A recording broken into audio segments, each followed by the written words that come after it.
బాలీవుడ్ ఇండస్ట్రీలో బిగ్ గా తనకంటూ ఒక ప్రత్యేకమైన ఇమేజ్ ని ఏర్పాటు చేసుకున్న నటుడు అమితాబ్ బచ్చన్. ఈయన గురించి మనం ప్రత్యేకంగా చెప్పాల్సిన పని లేదు. ఎందుకంటే ఆయన చాలా సినిమాలు చేసి ఇండియాలోనే టాప్ హీరోగా ఎదిగాడు. ఇక ఆయన తర్వాత తన కొడుకు అయిన అభిషేక్ బచ్చన్ ను స్టార్ హీరోగా చేసే ప్రయత్నాలు అయితే చేశాడు. కానీ అవేవి వర్కౌట్ అవ్వలేదు. ఎందుకంటే ఆయనకు పెద్దగా స్టార్ అయ్యే సినిమాలు అయితే పడలేదు. దానివల్ల ఆయన తండ్రి అయిన అమితాబ్ లాగా ఇండస్ట్రీలో ఎదగలేకపోయాడని చాలా మంది చెబుతూ ఉంటారు. ఇక అందులో భాగంగానే అభిషేక్ బచ్చన్ చేసిన సర్కార్, రన్, గేమ్, ధూమ్ లాంటి సినిమాలు అతనికి మంచి పేరునైతే తీసుకొచ్చినప్పటికీ స్టార్ హీరోగా మాత్రం మారలేకపోయాడు. ఇక దాంతో అమితాబ్ బచ్చన్ కి ఈయన విషయంలో కొంతవరకు డిసప్పాయింట్మెంట్ అయితే ఉందట.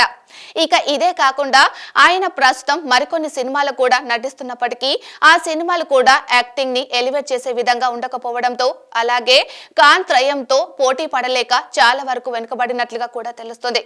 అలాగే అభిషేక్ బచ్చన్ సెలెక్ట్ చేసుకున్న స్క్రిప్ట్లు కూడా తమకు అంత బాగా యాప్ట్ కాలేదని మరికొంతమంది విమర్శకులు సైతం ఆయన మీద ఎప్పుడు విమర్శలు చేస్తూ ఉంటారు.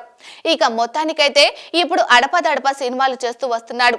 ఇక ఆయన సక్సెస్ఫుల్ సినిమాలు చేయడంలో కొంతవరకు తడబడ్డారు. అందువల్లే ఆయన బాలీవుడ్ లో మిగతా హీరోలు ఎదిగినట్టుగా స్టార్ హీరోగా రాణించలేకపోయాడు. ఇక అమితాబ్ బచ్చన్ ఇప్పటికీ కూడా వరుస సినిమాలు చేస్తూ ఇండస్ట్రీలో మంచి గుర్తింపును సంపాదించుకున్నాడు. ఇక ప్రభాస్ హీరోగా నాగ్ అశ్విన్ దర్శకత్వంలో వస్తున్న కల్కి సినిమాలో కూడా ఈయన ఒక కీలక పాత్రలో నటించారు. ఇక ఈ సినిమా జూన్ 27వ తేదీన ప్రేక్షకుల ముందుకి రాబోతుంది.